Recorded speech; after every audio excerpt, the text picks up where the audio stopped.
work in Goanna Harbour is done. We've sorted out where we're going to hide if a cyclone comes yesterday, and now we're en route to Groote Eylandt, the 4th largest island in Australia. But first we'll be stopping over at Bremer Island. Hopefully we'll be able to get a feed there, and then we'll keep sailing to Groote. At the moment we're just coasting along pretty nicely. I think we're doing 3.5 knots, are we? You're really good at estimating speed. We are doing 3.6 knots. There you go, 3.6 knots. Probably off a 6 or 7 knot wind. Right.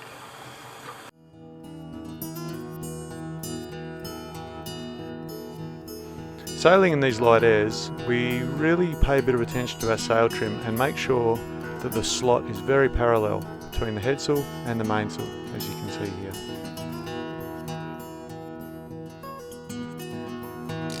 Woo! The fish! Victor! Get her in!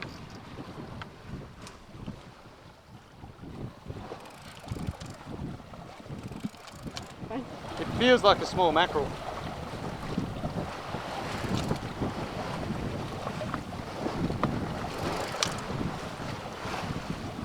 Which is a lot better than a small shark. Oh yeah, look at him, that's nice size. Oh yeah, I can see him, it's a good one.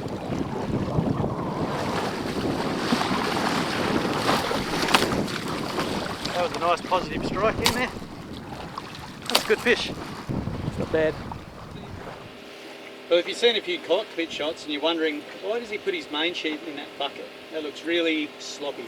But the reason is because we've got a small boat, we often bring fish into the cockpit, and particularly here in the Northern Territory, we can't just cut the throat and throw it back over to Bleeders. There's sharks everywhere. So I can throw all the ropes into this bucket, and I can just put it up here in wild conditions like that, or I can leave it down in the cockpit, and then while I'm sorting out this fish and getting the blood out of it here in the cockpit and letting it go down the drains, then my lovely ropes don't end up smelling really bad, and they will if you let fish detritus accumulate in your ropes. It's going to be all bad. Larger boats, you might not have that problem. A little 9 metre boat with I don't know, a 7-foot cockpit, not even 7 foot, what is it? 6.5 foot.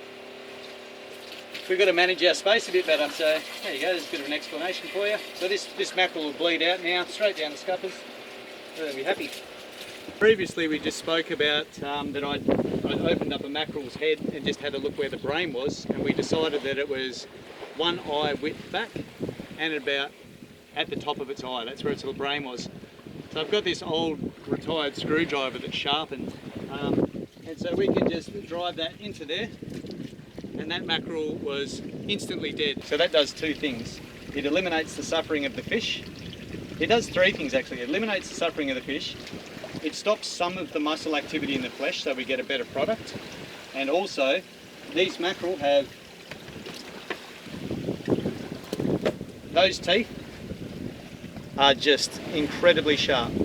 So if this mackerel was to slash around in this tiny space and it got me across my Achilles tendon here, or anywhere that caused major bleeding, in a relatively slow yacht, that would be a real issue in a remote area. So it's important for me and for this guy that he's dead quickly.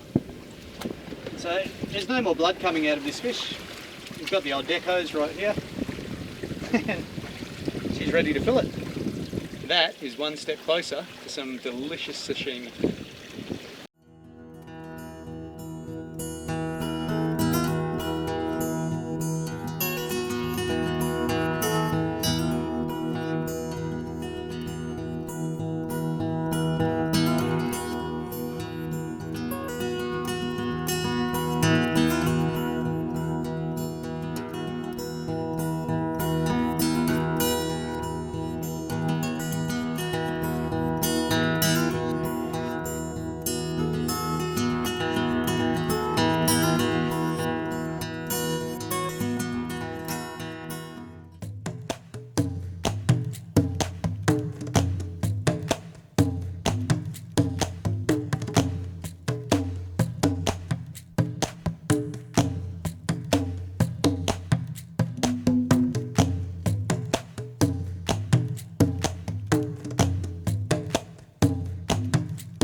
He's gone deep.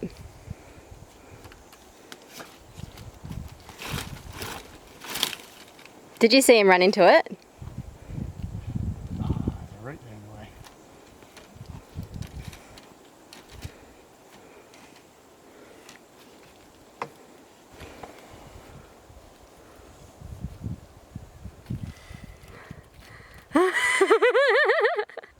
Look at him. Look He's fat. He's a big goanna. Why is he so fat? Yeah. Well, he's probably been living large, Yeah. hasn't he? So that's the traditional way of getting a feed. Is you stick the stick down around the hole Yep. and you find where it goes in really easily, and you dig down there and you just keep going. So, and then you just find yourself a nice tasty goanna like that. He's just been pulled out of his hole, so he's quite sedate now. Yeah, he's real chill. Well, he's just like, oh, Oh, I guess I'll just chill out. there are no options left. Have you eaten them before? Yeah, they're like oily chicken, Okay. but I reckon this one might be female, and that, Maybe she's pregnant. I think that might be eggs. Right. So That's why she's so big in the belly. she's like, how She's come I- very pretty. She's like, where's my home? Oh, she's gone back in. Yeah, she'll dig that out. Yeah. Those things dig like crazy.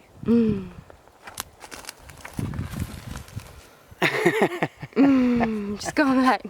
Piss off.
Time to do the limbo.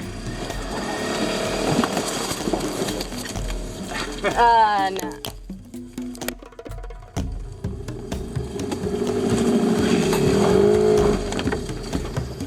Uh-oh. If you go to the left, maybe. Yeah.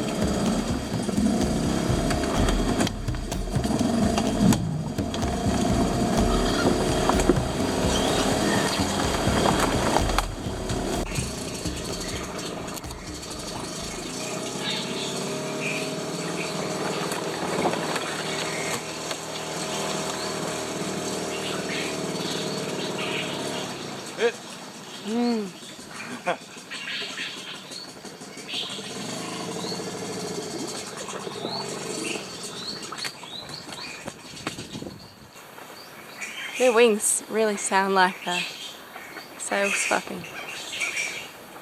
There's a lot of bass in there.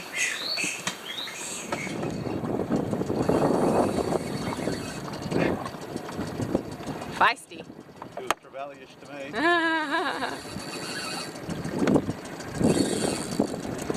I think we might have some namas coming. Yep. Pretty spirited fight. Yeah. Oh, it's a queenie. It is a queenie. Woohoo! You beauty. We might have to control. Did I kill the engine? Yep. What a fish. That's a good queenie. It's alright, they're a school fish.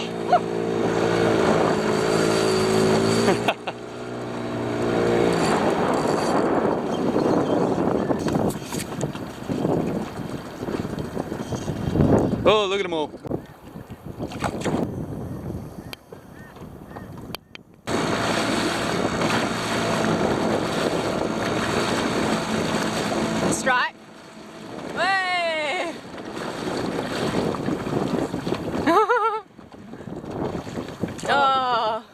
it?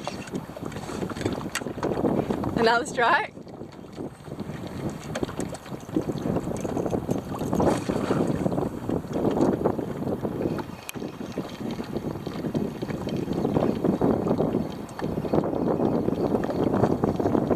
Whoa! Oh, right in the boat. Oh man.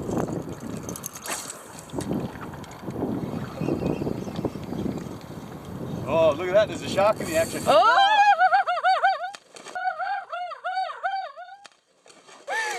Queenie's scared. Oh, the Queenie's going off. Oh, it's a good one. Oh, here's a good one.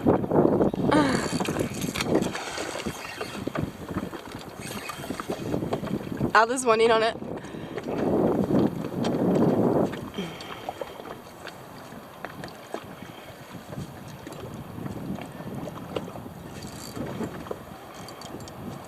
Oh, look at it, they're trying to steal the thing. Yeah. I hope I don't get a double hook up on a Queenie here, like on the same lure. Yeah. Well, how was that? It got... It really got spooked when the shark came. Didn't you go crazy? I mean, Yeah. I suppose I would too.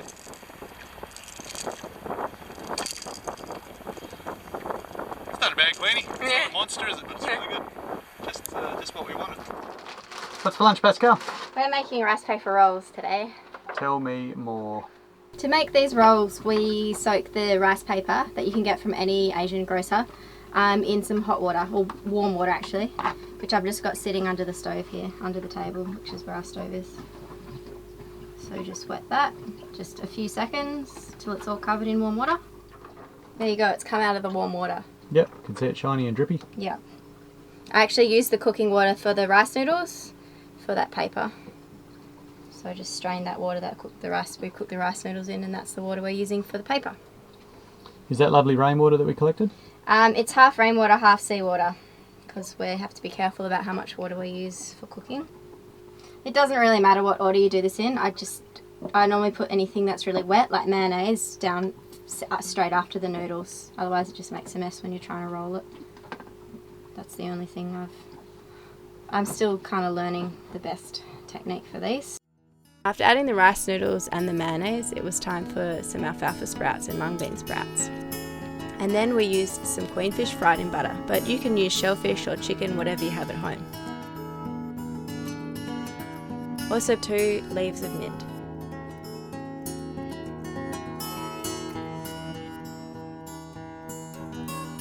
To roll these, we just roll it around once and fold in the sides and then keep rolling, and there you have it, a perfect roll.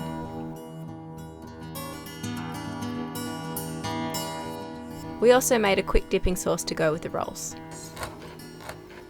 Today we're going to do chilli, a little bit of finely diced leftover spring onion. Put fish sauce in to begin. That's the first ingredient into the bowl. Yeah, like 2 tablespoons. And then sugar in there. I think that's more like 1 tablespoon of fish sauce there. So just under a tablespoon of sugar. But I mean, you can just do it however you want. If you like things really sweet, you put more sugar in. But that normally dissolves. The other thing that we put in is white vinegar. This is not a particular Vietnamese recipe. This is just something that I made up with what we've got on the boat. And it tastes really good, doesn't it, Troy? A Pascanese. So yeah, the same amount of vinegar again. That smells like those Mirinda cheese fruits. Really? Yeah. Tastes better than cheese fruit. It's true. So then I've just put the chopped chilli in. Yeah, that you just saw me chopping earlier. And a little bit of spring onion there. Just put some sesame seeds in there. Mix that up. I'll just taste it to see how it is. Because it might be too sweet, too salty, too sour. Things have been a little bit too sweet for us lately because we've given up having sugar, haven't we? Yeah, well, we've got sugar for cooking, but we have barely used any. Like, I filled this before we left Darwin, so we've used this much in like 7 weeks or 8 weeks, which is pretty amazing. Instead of that much in a morning with my coffee. Yeah. It's quite salty because it's quite fish saucy. It's going to be a good dipping sauce then. Yeah, it's good. Really spicy. Those chilies are really hot. We got them in Darwin from the markets. We're ready to eat. Woo, let's eat.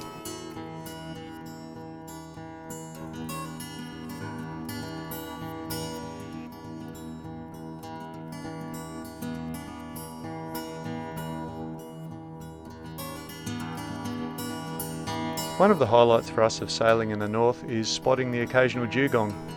But we were a bit sad this time that we'd found a dead one. But that didn't stop the local sharks from enjoying their find, and they'd taken their share.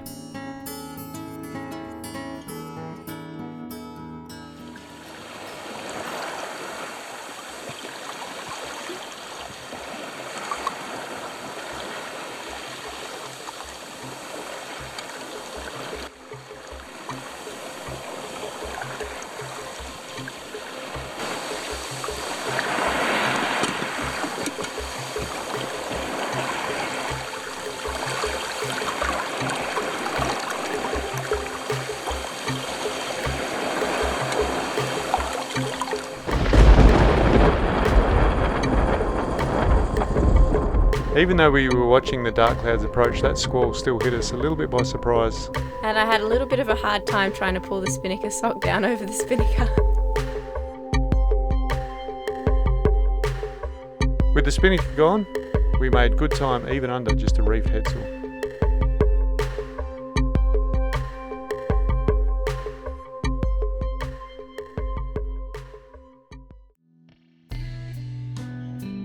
Heading south for Groote, we enjoyed a very light easterly, and our spinnaker works just fine on a straight beam reach, as you can see by our Windex here. One of our favourite companions, these little spinner dolphins, came to join us. Now these are a northern variety that are common from Southeast Asia and Northern Australia. As they get most of their food at night, they can spend all day playing around. Saw your reflection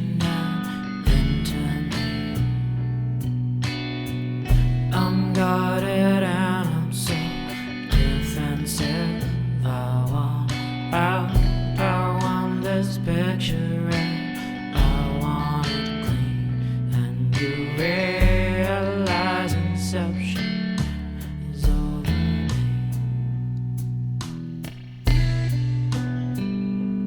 Take me out and put me in. See feel that I'm in you, so concerned that you can't even see. But I swear I'm all over it. We'll be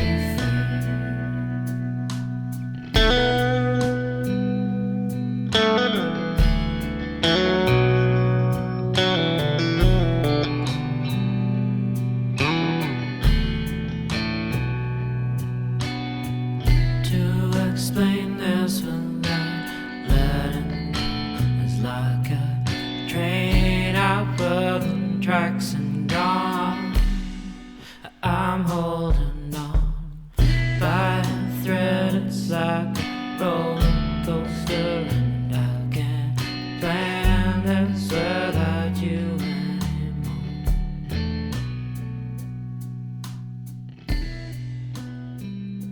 If you enjoyed this video, please click the like button because it makes it more likely that YouTube will suggest our video to a broader audience. Also, we'd love to hear your feedback, so head over to the comments and drop us a line.